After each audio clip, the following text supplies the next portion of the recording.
یہ بات یاد رکھیں کہ جیسے اللہ رب العزت کو اللہ ماننا،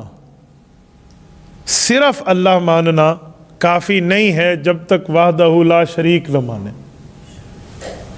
صرف اللہ مانے کہ اللہ ہے، ہمارا خالق ہے، مالک ہے، رازق ہے، تو ابو جہل بھی یہی مانتا تھا، تو وہ مشرک کیوں بنا اور ابو بکر مومن کیوں بنا؟ اس کی وجہ ابو جہل اور مکہ کے کافروں کا نظریہ اللہ کے ہونے کا تھا۔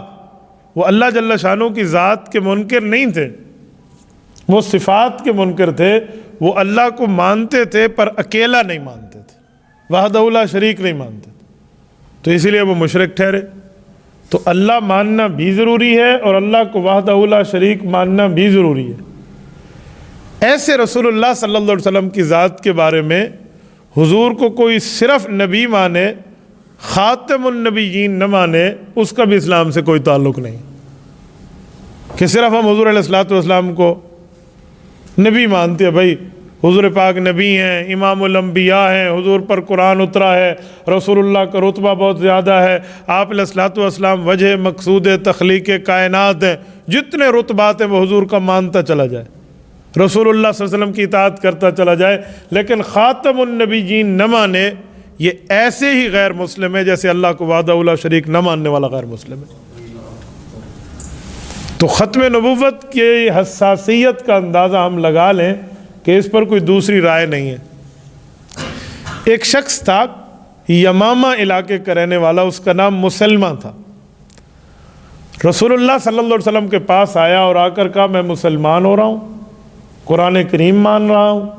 آپ کو نبی مان رہا ہوں، اللہ کو وحدہ لا شریک مان رہا ہوں، سارا مذہب قبول کرتا ہوں، لیکن ایک بات طے ہے، آپ مجھے کسی علاقے کا نبی بنا دیں، مثلا میں یمامہ کو، مجھے یمامہ کا نبی بنا دیں، یا یوں آپ نہیں کرتے تو یوں کہتے ہیں کہ آپ کے بعد نبوت کا وارث میں ہوں گا۔ رسالت امام علیہ السلام کے اخلاق کتنی زیادہ ہیں کہ قرآن نے کہا وَإِنَّكَ لَعَلَىٰ خُلُقٍ عَظِيمٍ، آپ سے بڑھ کے اخلاق اس دنیا میں کسی کے ہو ہی نہیں سکتے۔ اب وہ مہمان بن کے آیا ہوا ہے۔ ہمارے ہاں اگر کچھ اس طرح کی بات ہوتی تو عام ذہن یہ سمجھتا ہے کہ خیر ہے، مہمان نے دو جملے کہہ دیے، لیکن جب بات ختم نبوت پہ آئی نا،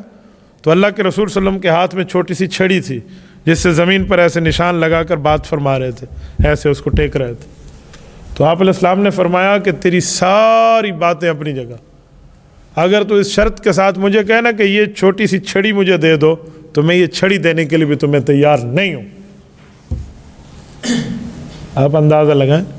کھلانا پلانا اور اکرام اور مہمان کا مسلمان ہونا اور اس کا اسلام قبول کرنا اور قرآن ماننا اور رب کو وحدہ لا شریک ماننا، یہ سب کچھ ایک طرف رکھا، لیکن ختم نبوت پہ رسول اللہ صلی اللہ علیہ وسلم نے اس سے کوئی سودے بازی نہیں فرمائی۔ اتنے نرم گوشہ ہونے کے باوجود عقیدہ ختم نبوت